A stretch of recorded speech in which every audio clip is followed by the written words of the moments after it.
میں سمجھتا تھا یہ صرف پیو کوئی نہیں، یہ تو ماں بھی کوئی نہیں، یہ تو کھوتی دا پتر لگ رہا ہے مینوں۔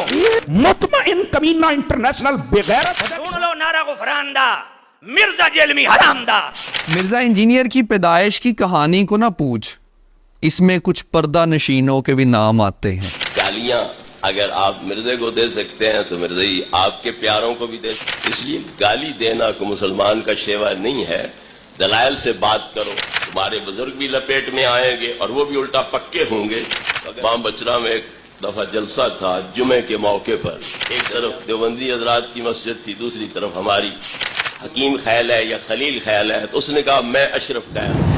مطلب بندے کو کتا ہونا چاہیے پر انٹرنیشنل کتا تو نہیں نہ ہونا چاہیے۔ سارے انو ہی پہ گئے ہیں۔ میرے پاس کلپ کسی دوست نے بھیجا، کہہ رہا ہے اے ماں تے شاہی کوئی نہیں ماں کے بارے میں، ماں تے شاہی کوئی نہیں، ماں کیا شاہ بے؟ او ہو مجھے تب سمجھ آئی۔ میں سمجھتا تھا یہ تو صرف پیو کوئی نہیں، یہ تو ماں بھی کوئی نہیں، یہ تو کھوتی دا پتر لگ رہا ہے مینوں۔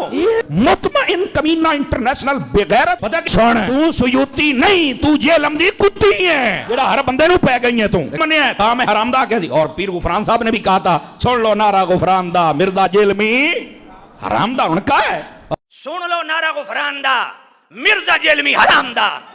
مرزا جیلمی، مرزا جیلمی، مرزا جیلمی۔ مرزا انجینئر کی پیدائش کی کہانی کو نہ پوچھ، اس میں کچھ پردہ نشینوں کے بھی نام آتے ہیں۔ مرزے کو گالی دینے کا ثواب ملے گا۔ گالیاں اگر آپ مرزے کو دے سکتے ہیں تو مرزا ہی آپ کے پیاروں کو بھی دے سکتے ہیں۔ لا تسبوا الذین یدعون من دون اللہ فیسبوا اللہ عدوا بغیر علم۔ اللہ فرماتا ہے کہ لوگوں کے جھوٹے خداؤں کو گالیاں نہ دو، ورنہ وہ چڑھ کے تمہارے سچے خدا کو گالیاں دینے لگ جائیں گے۔ اس لیے گالی دینا کو مسلمان کا شیوا نہیں ہے، دلائل سے بات کرو، دلائل سے رد کرنا چاہیے۔ گالی دینے سے الٹا شدید رد عمل ہوگا، تمہارے بزرگ بھی لپیٹ میں آئیں گے اور وہ بھی الٹا پکے ہوں گے۔ تو اگر دلائل کی زبان استعمال کرو گے تو ہو سکتا ہے وہ تمہاری طرف مائل ہو جائیں۔ میرے بارے میں تاثر یہی ہے کہ یہ بڑا نرم بات کرتا ہے، کوئی سختی نہیں کرتا بے دینوں پر۔ تو اس کا اثر جو میں نے محسوس کیا ہے وہ یہی ہے کہ جہاں تقریر ہوتی ہے تو اگر وہ ہمارے عقیدے پر نہیں آتے ہیں تو کم از کم ان کا تشدد ضرور ختم ہو جاتا ہے۔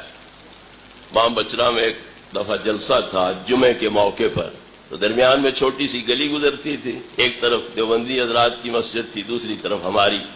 جمعے کے موقع پر تقریر ہونی تھی، تو دیوبندیوں نے کہا کہ اگر جمعے کے بعد کرا دو تو اچھی بات ہے، ہم بھی سن لیں گے، نہیں تو ہم اپنے کی سن رہے ہوں گے، تم اپنوں کی، تو شور رہے گا، سمجھ کوئی نہیں آئے گی۔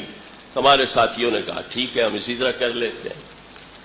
تو جمعے کے بعد تقریر ہوئی، وہ کچھ اپنی مسجد تو ہماری مسجد میں بیٹھ کے سنتے رہے۔ جمعے کے بعد خطاب ہو گیا، کوئی ہفتے اشرے بعد ہمارے جلسے کے منتظم ملے، اس دوسری مسجد کے متولی سے پوچھا کہ تو مماتی گروپ سے ہے یا حیاتی گروپ سے ہے، حکیم خیال ہے یا خلیل خیال ہے؟ تو اس نے کہا میں اشرف خیال ہوں۔ اشرف تمہارا سنا کوئی نہیں آج تک، تو وہ اشرف خیال کیسے بن گئے تم؟ کہا جو تم نے بلایا تھے اشرف سیالوی صاحب، میں ان کے نظریے پر ہوں۔ تیرا ان کے ساتھ کیا تعلق؟ نہیں بھئی جو توحید انہوں نے بیان کی وہ ٹھیک ہے، ہمارے لوگ زیادتی کرتے ہیں۔ تو جھگڑا نظریے کا ہے، کوئی ذاتی جھگڑا تو نہیں ہے نا۔ آپ دلائل کی زبان استعمال کرو تو لوگ سنیں گے بھی صحیح، غور بھی کریں گے، کچھ سوچنے پر مجبور بھی ہوں گے۔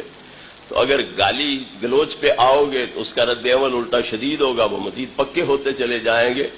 اس لیے میں اس حق میں بہرحال نہیں ہوں کہ گالی گلوچ والی زبان استعمال کی جائے۔ وہ دور گزر گیا جب آپ گالیاں دے لیتے تھے۔ اب پہلے اپنی حیثیت بھی دیکھو کہ تمہاری حیثیت رہ کیا گئی ہے، دن بدن کتنی پستی میں جا رہے ہو، تمہاری طاقت کتنی ختم ہوتی جا رہی ہے۔ پہلے تو تم 95% بنے ہوئے تھے، اب ذرا گنتی کر کے دیکھو کتنے فیصد ہو۔ حکومتی سطح پر تمہاری پاور کیا ہے، باہر کی جو حکومتیں ہیں ان کے ساتھ تمہارے رابطے کیا ہیں، تو کوئی اپنی حیثیت بھی دیکھو بھی کیا ہے۔ اس لیے وہ گالی گلوچ والا دور تمہارا گزر گیا ہے، جب تم ٹھاٹ سے سٹیجوں پہ گالیوں کی بھرمار کر دیتے تھے اور چوں کوئی نہیں کر سکتا تھا۔ اب ان کے پاس کلاشنکوف ہیں، وہ فوج کا مقابلہ بھی کرنے کو تیار ہو جاتے ہیں، تو آپ کر سکتے ہو۔ اس لیے یا تو پہلے تیاری کرو، اپنی طاقت منظم کرو، اپنے آپ کو متحد کرو،